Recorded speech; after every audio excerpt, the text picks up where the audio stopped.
Good morning, everyone. I am here to break a little bit of bad news to you. You're biased.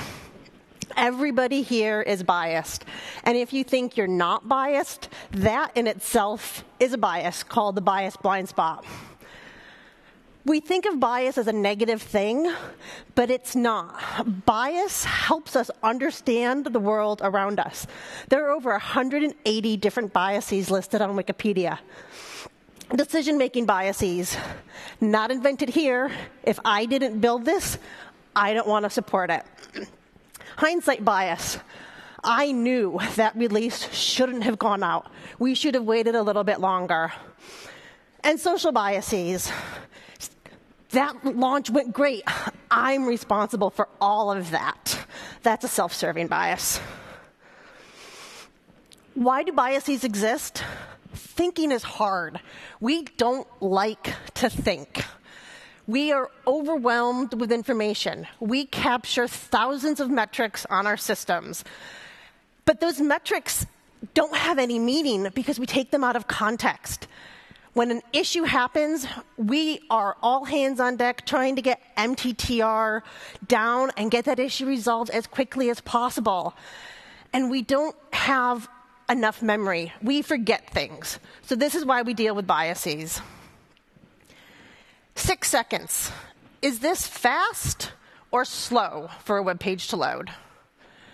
Chances are you think it's slow because we've heard that pages need to load in about 3 seconds. Otherwise, we lose users. That's an anchor. We've heard this, and we anchor on it, and we don't think about anything else. If you were dealing with a situation where a page took 10 seconds to load and you reduced that down to 6 seconds, that's a huge improvement. But you didn't start with a 10-second anchor. You started with that 3-second anchor. We want our companies, our teams, our projects to be seen as a success. As a result, we sometimes rely on what's called vanity metrics. These are metrics that make us feel great about what we're doing. They confirm our belief that we're doing something right. Looking at something like the number of downloads or page views, that doesn't give us a lot of information, but we feel really, really good when we see those metrics go up. Narrative bias. We like stories. They help us remember information as opposed to just empirical evidence of a number. When we have a high bounce rate on a page, we automatically look for why that bounce rate is so high. Well, bounce rate's high, page response isn't good, that must be the reason. If there's a reason, we can correct it. Our brains are impressive. We look for patterns.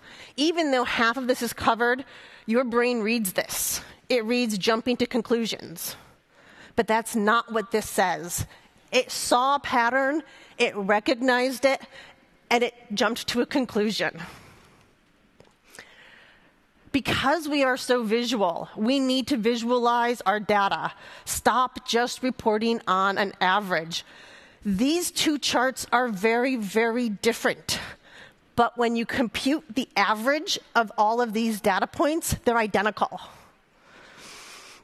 I prefer an average that looks like a dinosaur over a random sampling of dots here. But all is not lost. There are ways that we can avoid bias when we're looking at data. One, admit that you're biased and understand how those biases are influencing what you're thinking. 2, create your own anchor. Don't look at what those industry studies say necessarily. Look at what makes sense for your business. Don't set a metric that isn't achievable.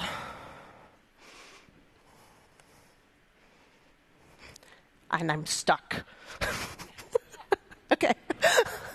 Ask questions. Foster an environment where it's okay to ask a question. Don't shame people for raising a question and asking something.